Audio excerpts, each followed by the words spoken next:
Oi, eu sou a Laísa. Eu sou a Irene do Planalto. E eu sou o Chico, e me juntei com a Irene e com a Laísa para disponibilizar a monografia Se o Grileiro Vem, Pedra Vai em áudio. Essa é mais uma parte desse projeto. Boa escuta. 1.6 Na Terra nós nasceu, na Terra nós vive, na Terra nós morre. Quando escolhi grilagem como tema para a monografia, meu orientador era o professor Guilherme Moura, premiado autor da tese Fogos Gerais, Transformações Tecnopolíticas na Conservação do Cerrado, Jalapão, Tocantins, defendida em 2019. Mais à frente, no texto, exponho os detalhes de como cheguei à grilagem a partir das leituras que fiz da obra do professor Moura. Mas a questão aqui é que havíamos planejado entregar como produto dessa pesquisa um manual de grilagem no Cerrado, usando a antropologia da técnica como referencial teórico. Houve só um problema: eu fui a campo. E a realidade que encontrei, neste momento, com a cabeça de quase um antropólogo, me parece transcender um manual, principalmente por esse tópico, as resistências. Aprendemos, desde pequenos, a ignorar a presença do negro na Terra. Posto que foi assumida apenas enquanto força de trabalho escrava e depois livre. Disso resultam concepções enganosas e pré-noções tanto a respeito do modo de vida rural quanto do negro, de modo geral, tornando invisível a existência de uma questão camponesa e negra. A questão fundiária em nosso país está extremamente vinculada à sorte da população negra, pois, ao instituir que as terras deveriam ser compradas, naturalmente os negros foram excluídos desse processo de apropriação destas. Primeiro porque eram escravizados, ou seja, mercadorias, depois de 1888 por serem libertos, mas marginalizados na sociedade e, portanto, sem a possibilidade de adquirir terras. Contudo, a história do negro no Brasil não se constitui somente de submissão. Houve também, é claro, diversas formas de resistência negra à escravidão, como revoltas, fugas, assassinato de senhores, abortos e a constituição de quilombos.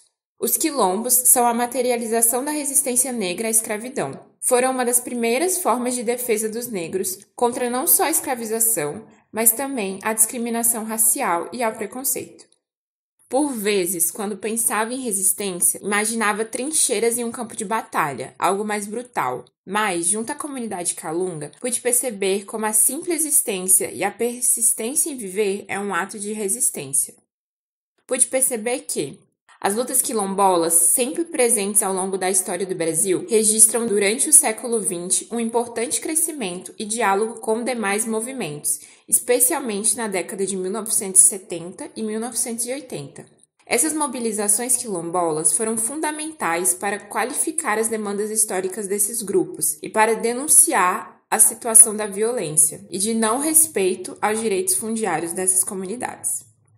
Nesse processo, dialogando especialmente com o movimento negro urbano, as comunidades quilombolas do Maranhão, Pará, São Paulo, Goiás e Rio de Janeiro tiveram bastante destaque. Todas essas bandeiras de luta e processos organizativos do movimento quilombola e do movimento negro urbano foram fundamentais para pautar a questão quilombola na Assembleia Constituinte, no final da década de 1980, e lograr a inclusão no texto constituinte do artigo 68. Na primeira vez que fui a campo, em setembro de 2021, terminava todas as entrevistas que fazia com a seguinte pergunta: qual a primeira necessidade dos Calunga nesse momento? Em todas as entrevistas, resultado que eu não esperava, a resposta eram variações de regularização fundiária, desde ajeitar os papéis da terra até pressionar o poder público para titular todo o território. Esse fato me chamou especial atenção, porque até as pessoas mais simples, como a Dona Antônia, que não tinha energia ou água encanada, colocaram como primeira necessidade a regularização fundiária. Me lembrei, em especial, das discussões nas aulas de sociedades camponesas a partir da leitura de Chayanov, sobre como os parâmetros ocidentais não são aplicáveis para comunidades rurais. Eu esperava respostas como energia, água encanada ou esgoto. Talvez casas de tijolos, mas a primeira necessidade apontada por todos os entrevistados era os papéis da terra. Essa pergunta tornava imperativo questionar quais os efeitos da grilagem e das invasões no dia a dia. O resumo foi dado por um depoimento riquíssimo de uma das lideranças comunitárias mais combativas entre os quilombolas, Damião. Para responder à pergunta, ele fez um comparativo entre a liberdade dos fazendeiros e a liberdade dos Kalunga. Enquanto os primeiros almejam continuar expandindo suas terras para plantar soja, a liberdade para os Kalunga estava na possibilidade de mobilidade dentro do território. O gado é criado solto para que possa escolher a área que lhe forneça melhor nutrição, bem como as famílias, que, pela ausência de cercas, podem buscar o melhor lugar para abrir suas roças e, no limite, se mudar para uma nova área, quando a atual já não lhe é suficiente. Eles chamam a gente de preguiçoso, mas o que a gente come tira tudo do braço, né? Na mão, brava, apesar da gente não ficar rico com isso. Mas a gente não quer ficar rico. A gente quer viver, sobreviver e festejar. Me lembrei, em especial, de Otávio Velho, em Capitalismo Autoritário e Campesinato, quando afirma que a divisão territorial simbólica é preservada e permite que todos tenham abundância de viveres. O direito de ir e vir, o uso das águas, caçar e pescar não se proíbe a ninguém. A vida flui entre núcleos familiares, a propriedade em grupo. O trabalho em grupo propicia uma convivência que nada tem a ver com o individualismo e a solidão do homo urbi. Importante ressaltar o papel da perspectiva identitária nesse tipo de territorialidade, bem sintetizada por Bárbara Oliveira Souza na 26ª reunião de antropologia em 2013. As comunidades quilombolas são circunscritas e estabelecem íntima relação territorial com seus territórios, denominados de diversas formas tais como terras de preto, mocambo. Essa perspectiva territorial é conceituada como espaço territorial passado pelas várias gerações, sem a adoção do procedimento formal de partilha e sem que haja posse individualizada. Me parece, interpretando as respostas, que a primeira necessidade dos Kalunga é conquistar a liberdade. Bayoshi, ao mapear os significados da palavra Kalunga em Kalunga, o povo da terra, destacou que um dos significados possíveis para o termo é a ideia de um lugar sagrado que não pode pertencer a uma só pessoa ou família, é de todos para as horas de dificuldade. Ou ainda, recordando o exemplo de Versilene Dias, quilombola da comunidade Kalunga de Goiás. A luta pela regularização do território Kalunga se constitui, entre todas as lutas, a mais importante, pois, como costumamos dizer em nossas reivindicações, quilombola sem terra não tem vida. Olhando por esse prisma, cada ato realizado por essa parcela indesejada da população, do mais corriqueiro ao mais estupefaciente, do alimentar a criação, a autodeclaração de Tica, torna-se resistência. Até mesmo a escolha do local e a forma de se dispor no território, como pontua Dias, com casas distantes para que, caso houvesse invasão, os moradores pudessem entrar cada vez mais para o interior, avisando os demais. E Edson Carneiro, que constatou, ao pensar a formação dos quilombos, que a hostilidade da floresta os tornava mais fortificados por natureza do que se pudera ser por arte. Tal fato nos dá uma dimensão da luta histórica empreendida pela comunidade, pioneira até mesmo na sua faceta institucional. As demandas dos Kalunga por seu território começaram apenas em 1977, quase 30 anos depois do início do avanço da grilagem sobre o território.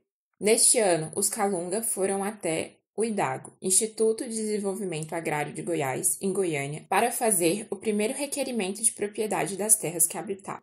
Como narrado por Soares e consta do Protocolo de Intenções firmado pelo IDAGO e pela Universidade Federal de Goiás, UFG, a primeira reivindicação da comunidade foi o pedido para evitar a grilagem em suas terras. Destaca-se aqui a escolha pela propriedade coletiva, que se deu no sentido de queremos a terra sem o direito de vendê-las, expressando novamente a autonomia e a instrumentalização de questões ocidentais, neste caso, a propriedade da terra. Tal demanda baseava-se na ancestralidade da propriedade e na afirmação da importância de preservar e proteger as comunidades tradicionais no Brasil, anos antes dessa questão se tornar alvo de políticas públicas. Até então, a preocupação normativa para com a proteção de espaços territoriais quilombolas era inexistente. Esta luta se intensificou com a chegada de Mari Bayoshi, na década de 80, e sua equipe. Começava, então, a coleta de informações que resultou na delimitação do território Kalunga, tendo o primeiro mapa traçado por Vânia Alencastro Veiga em 1982 e na primeira leva de publicações acadêmicas sobre grilagem no território Kalunga nos anos 90.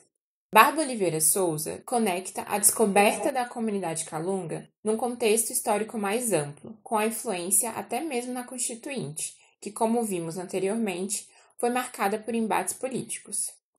A dimensão da invisibilidade no período pós-abolição é outro ponto importante do contexto que circunda as comunidades quilombolas.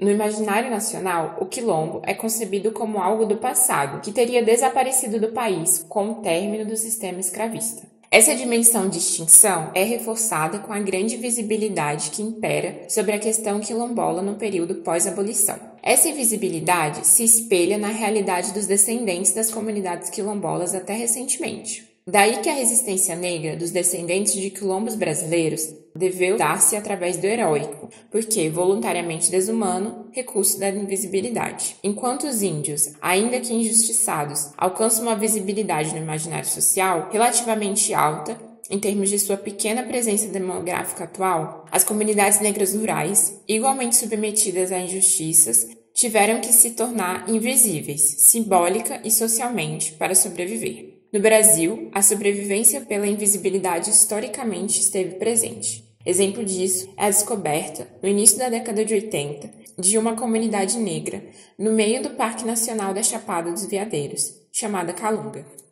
Paralelamente a esse processo, houve uma primeira titulação propiciada pelo Idago, que beneficiou mais de 200 famílias Calunga, com a emissão de títulos individuais, no nome de membros da família e não no nome da associação, mas ensejou conflitos internos na região, pois a titulação individual inverteu a lógica de uso da terra coletiva em terra privada, transformando a posse coletiva em propriedade privada. A advogada Calunga Virsilene Dias aponta que esse primeiro momento de regularização ocorreu de forma precária, ao desconsiderar o vínculo coletivo que expressa a relação que os quilombolas mantêm com seu espaço físico, implementando o Instituto da Legitimação da Posse como instrumento jurídico de regularização fundiária, dando origem a títulos individuais privados. Tal dualidade ainda gera conflitos. Alguns disseram que acreditaram que a melhor forma de titulação seria a coletiva, mas tinham receio de abrir mão do título individual, pois a posse do papel, título individual, lhes garantia, entre outros benefícios, a segurança, como é o caso da Dona Procópia, grande liderança feminina calunga, já mencionada anteriormente, que nos descreve a seguinte preocupação. O uso da terra, todo mundo junto, é a melhor forma, porque era o que nós fazia antes de dividir num papel. Só que o papel nos traz segurança. Antes, quando alguém chegava aqui e dizia que as terras que nós ocupava era dele e apresentava um papel de título, não tinha como nós provar que, na verdade, era nossa, porque nós não tínhamos papel igual dele. Agora a gente tem, só que algumas famílias cresceu e o título escrito no papel ficou pequeno, o que não é o caso da minha família, mas fico preocupada com os outros que passam por essas dificuldades. Uns, no entanto, desejam se livrar dos seus títulos individuais e verem-se livres das cercas da propriedade privada, retornando à forma livre de utilização do território para plantar e criar seus animais, pois o pedaço que lhes foi designado no título não consegue garantir o sustento da sua família, que, eventualmente, cresceu e fez da terra pequena para a produção das roças. Ou seja, observaram-se diversos impasses decorrentes da atuação estatal, por meio de intermédio dos seus mecanismos jurídicos, que se fincam na lógica da propriedade individual. Somado a isso, dentro dos limites do território calunga, há fazendeiros que resistem à desinstrução promovida pelos órgãos responsáveis pela regularização fundiária, que, na demora do Estado para regularizar, seja por morosidade no processo ou por falta de recursos, acabam por adentrar o território sem consentimento da população, gerando medo e insegurança aos calunga, a exemplo do que acontece na Fazenda Capivara, caso relatado em outubro de 2017, o que acaba por aumentar os conflitos dentro do sítio histórico e patrimônio cultural calunga, em um claro sinal de anuência ou imobilidade do Estado em solucionar a confusão existente no território calunga, a maior comunidade quilombola do país.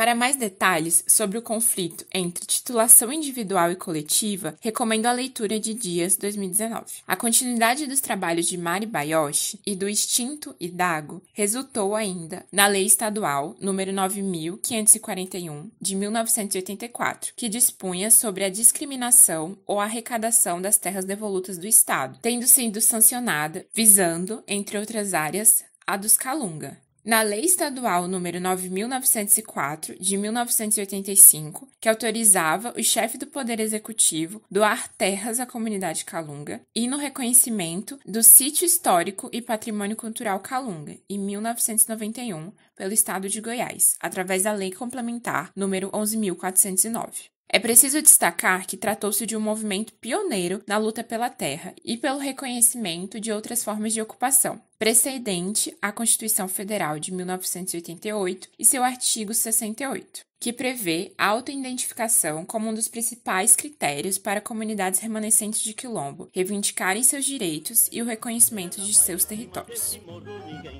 Ao grileiro nós vamos resistir, todo o povo daqui vai descer e uma ordem geral vai partir, que é botar o grileiro pra correr. Oi, grileiro, vem, pedra vai de cima deste morro, ninguém sai. Oi, grileiro, vem, pedra vai de cima deste morro, ninguém sai. Esse foi mais um episódio do podcast Se o Grileiro Vem, Pedra Vai, onde realizamos a leitura da monografia de mesmo nome do Chico Souza, apresentada ao Departamento de Antropologia da Universidade de Brasília. Texto: Chico Souza. Vozes: Laísa Fernanda Alves da Silva, Irene do Planalto Chemin e Chico Souza. Consultoria de podcast, edição e montagem de som, Irene do Planalto Chemin. Fotos: Durval Mota e Chico Souza. Identidade visual: Alex Nogueira. Divulgação e mídias sociais: Laísa Fernanda Alves da Silva. A música tema é Grileiro Vem, Pedra Vai, do Centro de Cultura Popular. Na descrição desse episódio estão disponíveis as referências teóricas citadas, a monografia do Chico completa e o endereço das nossas redes sociais. Pedra vai de cima deste morro, ninguém sai. De cima deste morro, ninguém sai. De cima deste morro, ninguém sai. De cima deste morro.